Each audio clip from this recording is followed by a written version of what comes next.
Hey guys, welcome back to the shop for Saturday night special.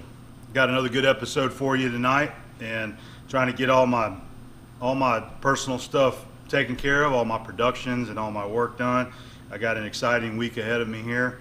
By the time you guys are watching this, I'm going to be on the road, and we'll be on our way to Atlanta for FabTech. But whenever you guys are watching this, I'm going to be up in Meridian, Mississippi at a STEAM festival at the Industrial Heritage Museum up in Meridian, Mississippi. One of my local viewers, Steve Fulton, he's the one that told me about this festival they put on every year, and it looks like an excellent museum there from a place that used to build steam engines, and they also have a line-powered machine shop there. And this is a festival they're putting on that's going to have all kind of cool stuff. So looking forward to getting some video of that event to share with you here on the channel.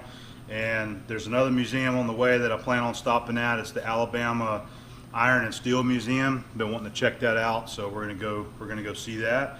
And then from there, we're gonna shoot over I-20 to Atlanta, and we're gonna have our meet and greet at JD Brewer's shop Monday night. That is gonna be November the 5th. So make sure that if you want to go to that event, get with JD Brewer, and he will give you his address for that event right there. He's looking like it's probably going to be 150 people there probably. So it's going to be an exciting event there to meet a bunch of folks. Really looking forward to it. And of course, FabTech. This will be my very first FabTech that I've ever been to, and very excited about it. I'm hoping that I get to see a lot of cool stuff and meet some new folks there, and do some networking. But also, I want to go and try to find some machinery and some equipment and learn a little bit more about, because I have things on my wish list as well, and hopefully this is going to be a good place to be able to see some things that I don't know about, and be able to check those out, maybe be able to work with some folks on some equipment. So real exciting times. Looking forward to that. I hope to get some cool videos to share with you here on the channel. All right, and so for this week's content, we're going to go ahead and finish out the brake mods that we was doing for Glenn on the VW Porsche brake mods. I've got the hubs that I had to machine, so we got some 4-jaw indicating down here and doing some turning, and then we do some more 4-jaw indicating and turning with the rotors. So getting a lot of kickback from that job. There's a lot of people that are that don't agree with the way that this was done, and that's perfectly okay. I did what I was asked to do on this job, and there's probably better ways that could have been done on this. But like I said, I was handed these parts and told this is what they need to do. They need to go together, and we came together and said, well, why don't we do this and make it work? So there's always other ways to do things, and there's probably better ways to do things, and you learn as you go. You can't go through life being perfect all the time, so you got to do some work and then learn from your mistakes and then know what you can do better the next time. So just keep that kind of stuff in mind. But it was a good job and good project and some good content to share with you here on the channel, and I know Glenn really appreciates it, getting it done. And I know he took the car to the local VW car show and won an award there for one of the classifications of like in process. So everybody liked the car, and he's excited, and it's his car. A lot of people were saying, man, the next guy that gets this car is going to be confused when they go to. He's not building it for the next guy. Glenn's building it for himself. So he knows what's going into the car, and he knows what he's done to it, and that's really all that matters. Who cares what the next guy, whenever they get it, that's their problem, man. It's just a custom build. But anyway, we're going to finish that footage out. I might have something else to share with you. I don't know if I'll have time for it, but we'll see. And I do have one cool viewer gift that's come in. I want to share with you and show appreciation to that. A really nice tool that we will be able to put to use around here in the shop. And we've also got our next Machinery's Handbook Giveaway. We're going to go ahead and get to that right now. And I got my info there. I've already drawn a name before I come out here. So this week it's going to be a little bit different book. It's not going to be the normal Machinery's Handbook. What we have right here is the American Machinist Handbook, 7th edition. All right. This is a very, very good book, and another good one to have in your collection. It's just like the Machinery's Handbook, but there are things that you will find in this book that you won't find in the other. But the other thing that's cool about this American Machinist Handbook, This is the same one that I have that belonged to my granddad. Same, 7th edition, same everything. So I always like this book. It's fun to go through there and find information in it that it's not the kind of stuff that you'd always have to, look up, but it's got some great info in there. So, American Machinist Handbook, and this was donated by a viewer, David Adams, so I thank you very much, David. And it's a good book.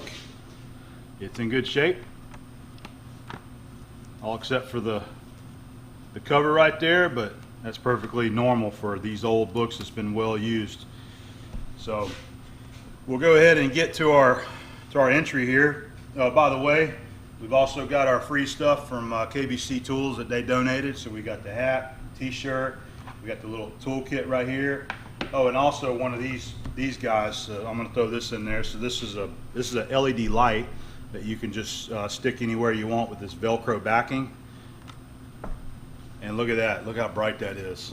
So you can put that anywhere, like in a closet that doesn't have a light, or in a toolbox or anything, and have you some instant light. Just take some AAA batteries on the back. So pretty cool. I threw a few of those in the box, so we're gonna give that stuff with this 7th edition Machinery's Handbook. So there's a total now of 1,001 entries into the Machinery's Handbook giveaway. So in the spreadsheet, that puts us in our list from 5 to 1,005, and we're going to go ahead and drop in our numbers on our random number generator and draw a number, and that was number 653. So congratulations to Dave Johnson from Pinewood, Minnesota. You are going to be the winner of this 7th edition Machinery's Handbook. I'm sorry, American Machinist Handbook. It is a different book. All right, so there you go, Dave. He did answer one of my questions as far as his favorite type of content. He says he enjoys the heavy machining repairs. All right, Dave, congratulations, buddy. I'm going to get all this stuff boxed up and get it coming your way. Hopefully you won't mind owning the American Machinist Handbook. I've been holding on to this one for a few weeks, and I was excited about giving this away, so hopefully you'll like this one too, okay?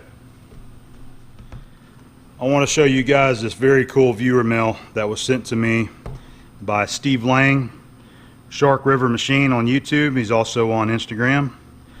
And Steven has made me some precision ground oil stones, some Norton oil stones that have been precision ground on his surface grinder. We'll check them out in just a second. Let me read you his letter that he sent along with this. Adam encloses a pair of precision ground tool room stones. They were introduced to the YouTube machinist community by both Robin Renzetti and Stefan Gottswinter. In an effort to step up my precision of my machine work, I purchased a surface grinder, and grinding bench stones was the next step. One of my YouTube subscribers, Vernon Carrier, sent me several sets of stones to work on. Once he saw how they turned out, he sent me 2 more sets and asked me to forward this one to you once completed. I am pleased to have ground these stones for you. Check out Robin's channel for the proper use and care of the stones. I also have 2 videos that cover the grinding and use of the stones. Steve Lang, Sharp River Machine. And by the way, Steve also sent these 2 Starrett decimal equivalent charts. This one right here is pretty cool. This is your tap drill chart. It's also got your decimal equivalents there on that side. And this one is nice too, because this gives your metric equivalents. So you can convert from metric to decimal, and metric to let's see, fractional to decimal to millimeter. So you've got a lot of good info right there, very handy. So thank you, Steve, for the 2 hand charts right there. I really love this kind of thing. So let's check out these stones. So by the way, they're both identical. It's the part number IB6 from Norton. Both of them are the same there. And I have seen quite a few of the guys, especially Robin, talk about this stuff in his videos and how important it is I guess how much better it is to have these stones precision ground so that they're completely flat. So you don't have a dip in there, you don't have high spots on your stones. So this is one of the things that these guys do. They take these and they grind them so they are completely flat and completely parallel. And they're supposed to be the bee's knees when it comes to oil stones. So I, for one, very, very much appreciate this, Steve, and also Vernon Carrier over there at Mature Patriot on YouTube for you know, collaborating with Steve for these stones right here. They're going to be very nice, and I look forward to using these next time on the shaper whenever I go to do my tool honing for machining the cast iron. I figured out that I was doing one thing improper whenever I was doing that flat cut with the tool whenever I was doing my hone, but I was also concerned that that old oil hone that I was using, the stone just like this here, may not be completely flat and parallel. So with this being a true flat stone now, I can rely on this one to get the job done. And these are also very handy whenever you use these stones on your machinery table, say like a milling machine table. Whenever you're rubbing the oil stone on your tables there to kind of remove any of the high spots, you know, if you get a little ding or a scratch or a chip in it, you know, use these types of stones to get in there and rub them and knock those high spots down. And with a precision ground stone, you don't have to worry about digging into the corners, you know, and honing away material that shouldn't be honed. So just all around a very good tool right there, and I very much appreciate it. It's going to be very nice to have around here. And I will be checking out the other guys' videos on the proper use and care of these stones to make sure that I don't destroy them the first time out on the town with them. Okay, so please go check out Steve Lang, Shark River Machine, and also check out Vernon Carey over at Mature Patriot. Okay, thanks a lot, guys.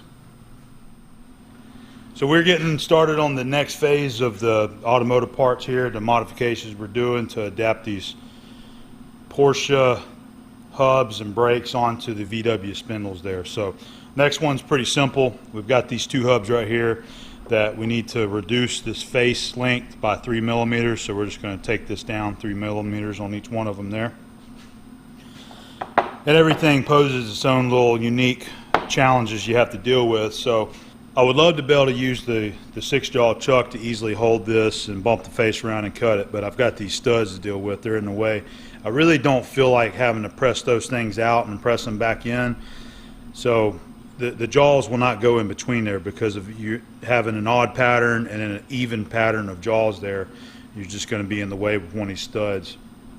So what I can do is use the big 4-jaw chuck and the Monarch to be able to chuck this, and I already measured the length. So it would go all the way up against the chuck like that and be able to chuck about half this width of the flange there. So we'll just do that. We'll push it up in there, chuck it, make sure it's indicated well, and then do our face cut. All right, so let's go ahead and get started on that. I've already got the jaws opened up where they need to be, just over 6 inches there.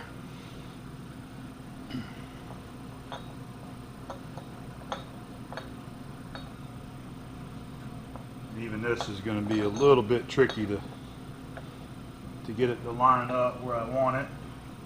I think we're getting it there.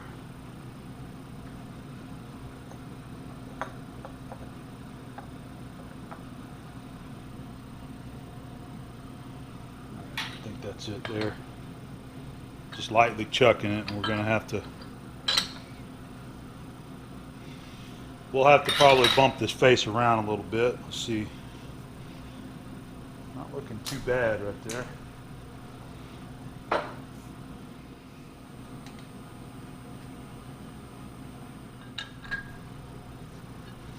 I need to get it more centered before I try to bump the face around. So in this case, I am loosening my highs and then tightening the lows, so it's kind of opposite of what you usually do on the OD.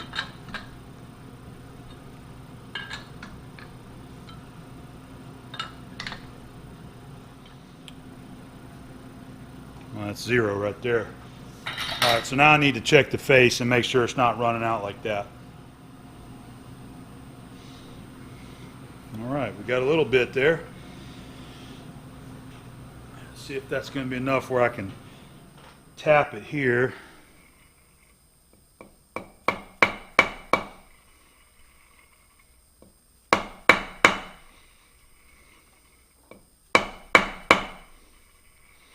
Might be able to get it out of there.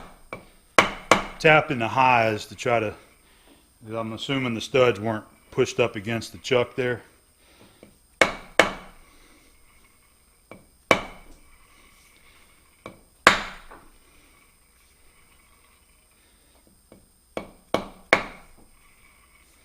One thousandths. That might be close enough for a Volkswagen. There we go. All right, now I'm going to go back to the ID.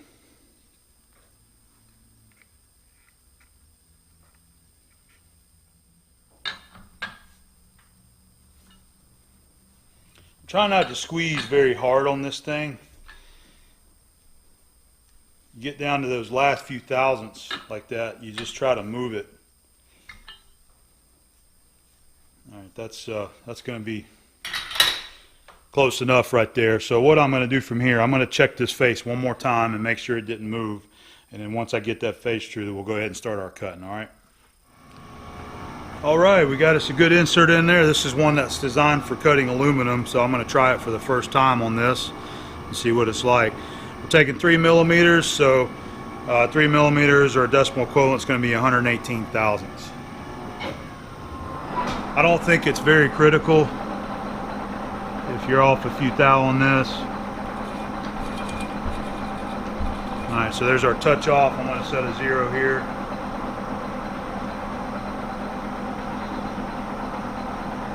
That's 50 thousandths right there. Let's see what it does. Oh, it's making a nice chip. Check that out. Very nice.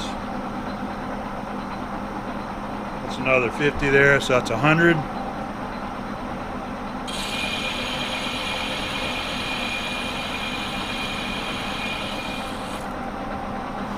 And then we'll go 18 to finish it out.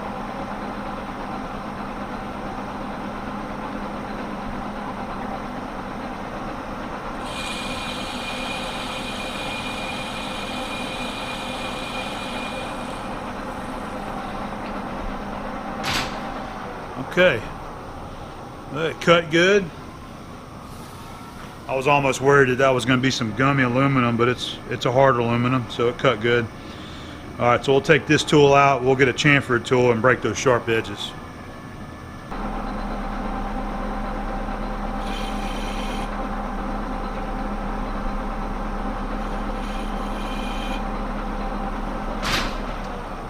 All right, that is it. Looks good. We got nice soft edges right there. So let's take this guy out and do the last one.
All right, there's both of our hubs modified and ready to go.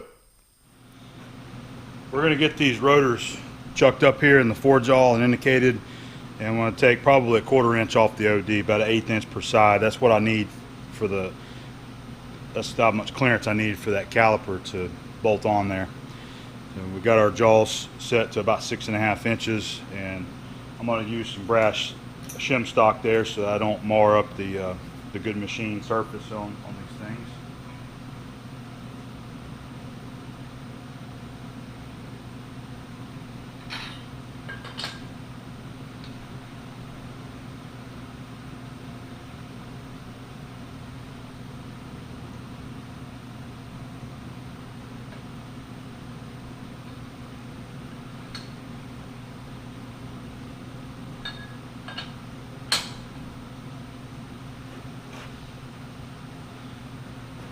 I don't clamp it very tight going in there, just enough to hold it, and then once I know it's actually in there, I'll back off and start putting the brass in there.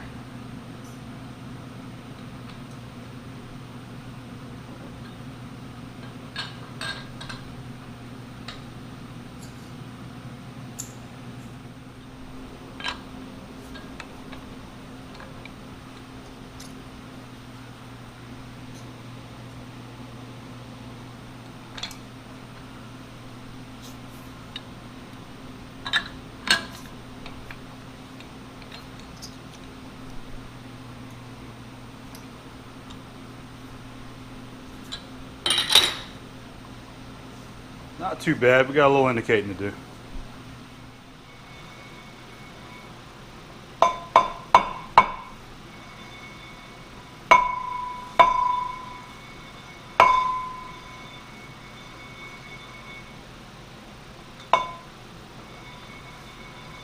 It's like about a 1/2 thousandth, so we'll go ahead and move to the OD now. It looks like everything should be machine true, so you might be able to use the OD, the ID, maybe this right here, this area here. We'll make sure it's all running good once we before we start making our cut there.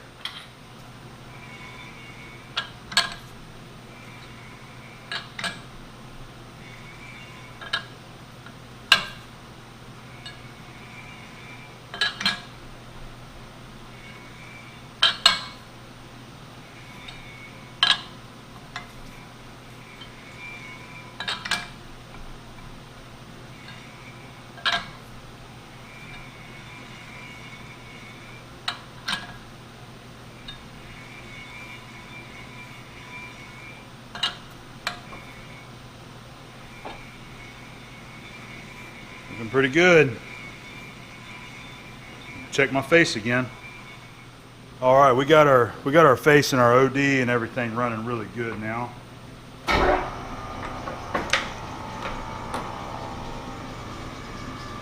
See how it looks spinning up.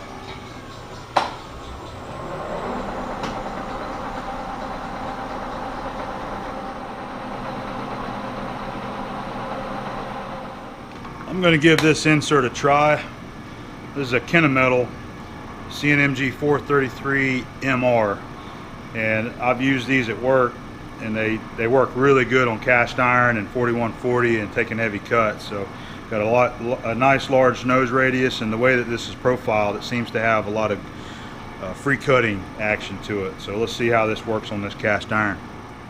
Just want to get a measurement to see where we're going to start out at.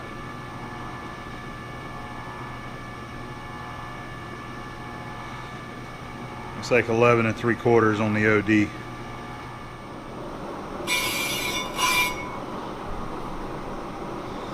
Touch off. You got your hearing plugs in. About a 10 thou feed rate. So we're running. That's 59 RPM. It should be around 100. I think I figured 100 and about 180 feet per minute.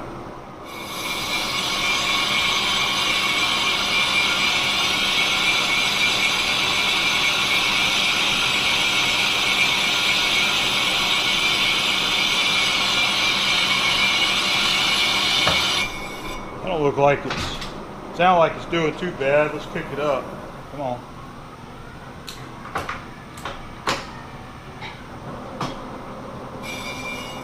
74 RPM.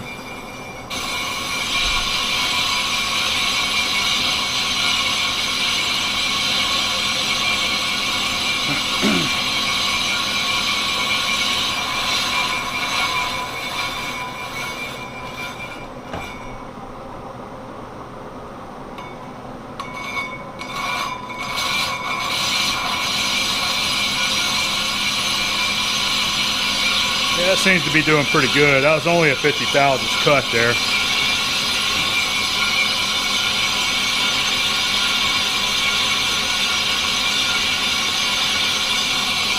And yeah, that's going to be real close to the cross slide, but I've got enough. I've got it figured out before I started to cut that I knew I would clear the back of the disc here.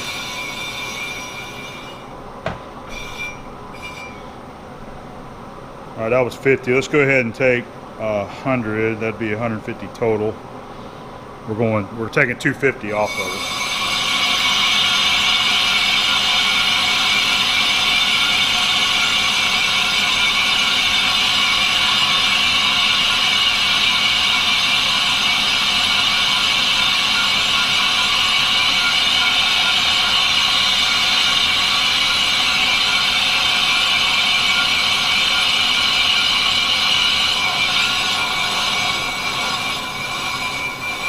Now we're getting into that center a little bit.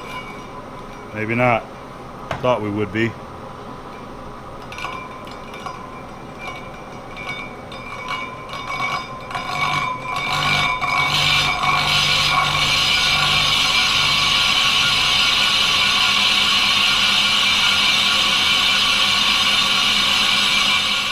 I think we're going to be around 200, a little over 200. Let's see. Surface feet per minute. So we'll go 0.262. We should be at 11.6. So times 11.6 on your diameter times 74 RPM. 225 feet per minute is what we're running on that diameter right there. Let's take a measurement. We should only have 100 thousandths to go.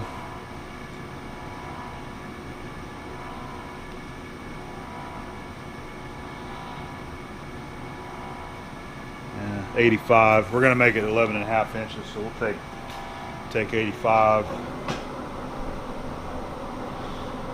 I'm just going to split it into two cuts right here. So 10, 20, 30, 40, there's 45, then we'll take a 40 cut.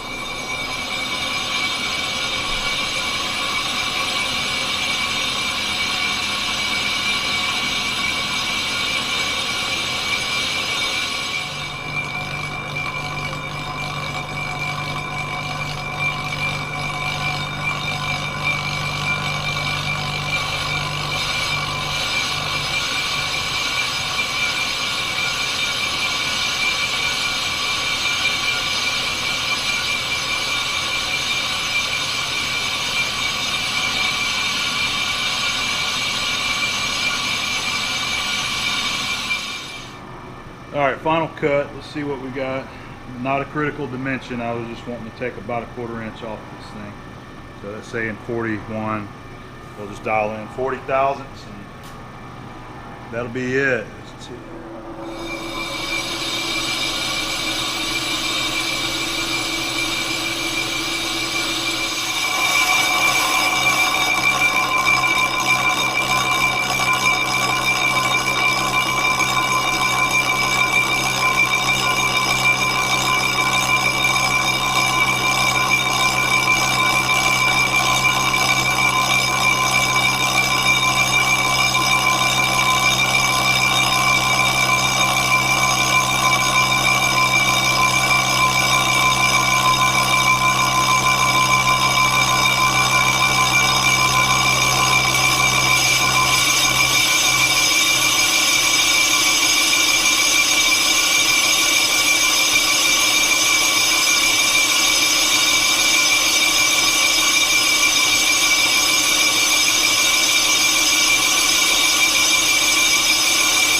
Not quite going to get in there. I'm going to have to reposition it for the other side there.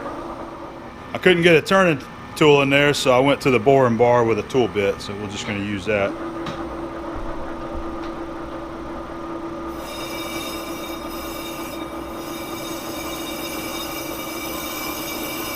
Let's try to match it up, sitting there watching it. That looks pretty good, right about there. These edges are most likely going to have a little bit of a burr on it, so it's always best to just take your file and go ahead and file it before you take it out of the lathe.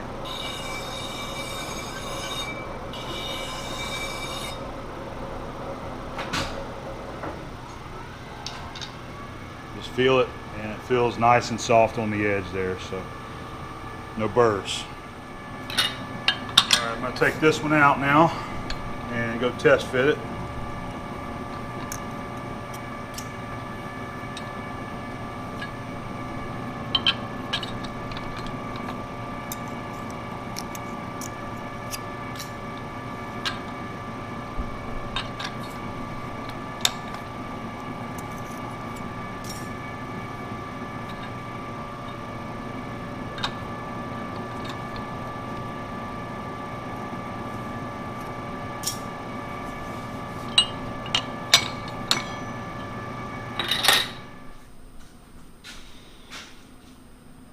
Alright, looks like they're going to mount in here now. We've got enough clearance on the OD of the brake disc to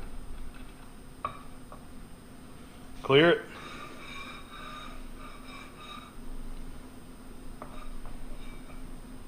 Still got to make our spacer to go on this one right here to take up that gap before we tighten it down there, but looks like that's going to work right there. It's just rubbing on that brake pad in there.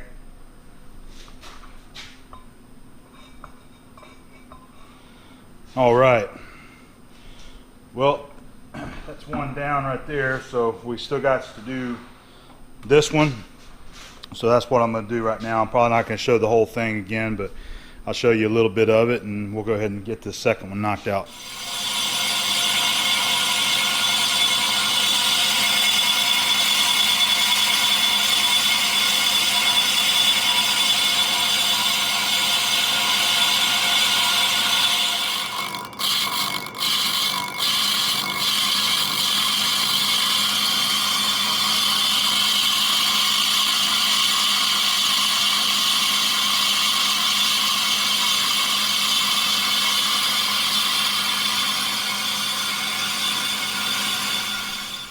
All right, that's the second one.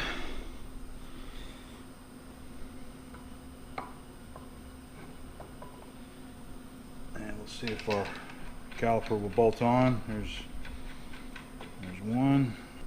Looks like it's going to do it. It's just those pads. I don't have everything tight in there.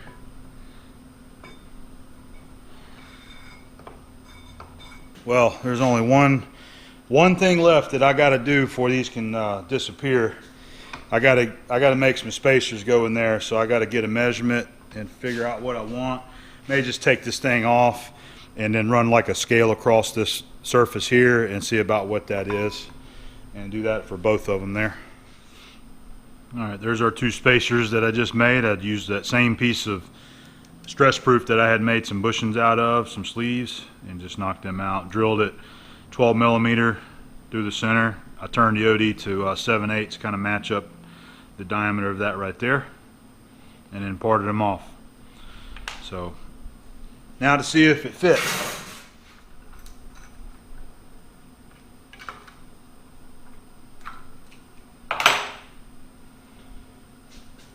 I think we got it.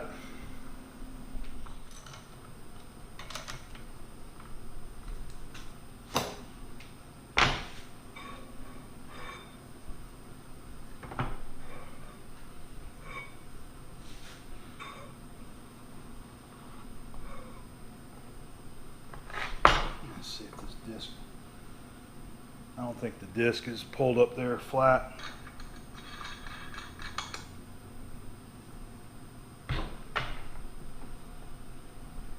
There we go. All right, man. It's kind of a relief to see this stuff finished up.